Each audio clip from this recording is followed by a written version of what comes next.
इसी के साथ अगर आगे बढ़े तो प्रधानमंत्री नरेंद्र मोदी आज इस कार्यक्रम के साथ ही एक अन्य कार्यक्रम में भी शिरकत करेंगे। दरअसल प्रधानमंत्री मोदी ग्लोबल फिनटेक फेस्ट 2024 के एक विशेष सत्र को मुंबई में संबोधित करेंगे, जहां GFF का आयोजन payments council of India, national payments corporation of India और फिनटेक कन्वर्सेस काउंसिल द्वारा संयुक्त रूप से किया जा रहा है।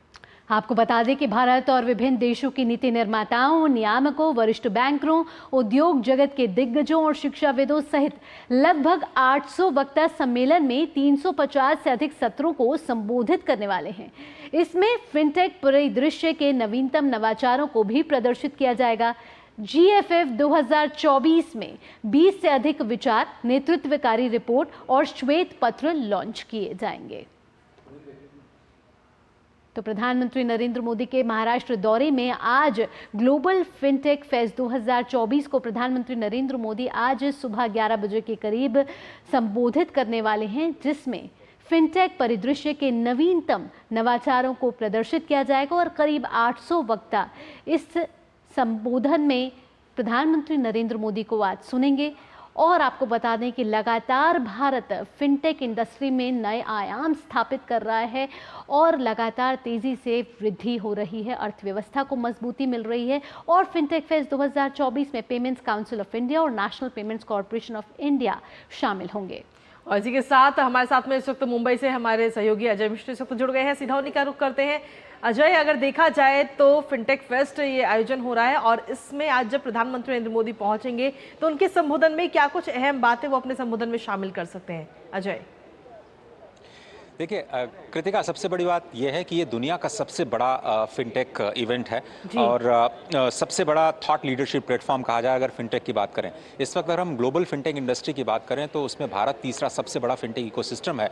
और आज इसी बात को रेखांकित करते हुए प्रधानमंत्री नजर आएंगे कि कैसे पिछला एक दशक भारत में फिनटेक क्रांति के लिए जाना जाएगा। आप देखिए तो इस वक्त कम से कम 3000 से ज़्यादा स्टार्टअप कंपनियां जो फिनटेक में पूरी दुनिया को अपनी तकनीक का लोहा बना रही हैं। आप देखिए, और भारत ने जो मॉडल दिया है पूरी दुनिया को, जिसको आप डिजिटल पब्लिक इंफ्रास्ट्रक्चर कहते हैं, वो एक ऐसा नायाब मॉडल है जिसमें सरकार ने अपना एक कॉमन प्लेटफॉर्म तैयार किया और उसके बाद सभी के सभी जो स्टेक होल्डर्स हैं इकोसिस्टम में उसका इस्तेमाल कर रहे हैं।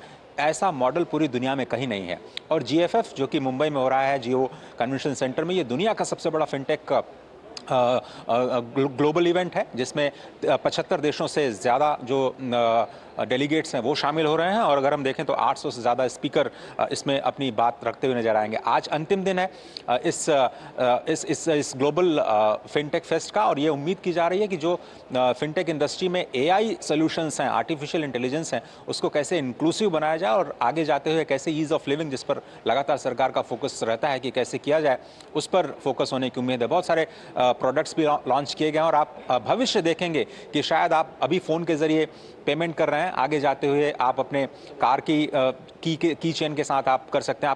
आपका कार ही आपका पेमेंट सिस्टम बन जाएगा हर जगह। इसी तरह से आप अपने वॉलेट से अभी आप पेमेंट कर रहे हैं, आगे जाते हुए आप अपनी स्मार्ट वॉच के जरिए पेमेंट कर पाएंगे। तो इस तरह से नई नई जो तकनीक है वो आ रही है और कैसे इस पूरे इकोसिस्टम को नई धार दी जाए आर्टिफिशियल इंटेलिजेंस के जरिए और जो लोगों के जीवन को आसान बनाया जाए, ज़्यादा इंक्लूसिव बनाया जाए फिनटेक इंडस्ट्री को, इसी पर फोकस रहेगा। तो वाकई आज भारत की जो फिनटेक क्रांति है वो दुनिया में उसकी गूंज सुनाई देने वाली है और सभी लोग बेसब्री से इंतजार कर रहे हैं। 2 दिनों के बाद सभी को इंतजार था प्रधानमंत्री के अपने विजन का कि वो अगले दशक के लिए जो फिनटेक का इकोसिस्टम है उसमें वो कौन से बड़े आयाम देखना चाहते हैं। तो सभी को इसी का इंतजार है। तो कृतिका, अजय, अगर बात करें अगर भारत में फिनटेक की तो लगातार नई क्रांति देखने को मिल रही है और खासकर अगर बैंकिंग की बात करें तो वरदान साबित हुआ है फिनटेक टेक्नोलॉजी, क्योंकि फाइनेंस और टेक्नोलॉजी का संयम इसमें देखा गया है।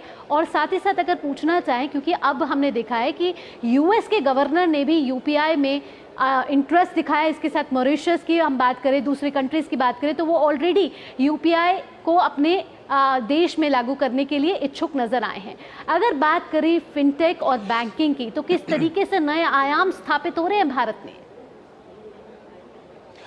देखिए भावना, अगर फिनटेक की आप बात करें तो एक आंकड़ा सिर्फ ये बताने के लिए काफ़ी है कि जहां ग्लोबल एवरेज पूरी दुनिया में 13% से ग्रो कर रहा है फिनटेक इंडस्ट्री, भारत में 50% से ग्रो कर रहा है। तो आप सोचिए कि कितना ज़्यादा फोकस नज़र आ रहा है फिनटेक इंडस्ट्रीज़ का।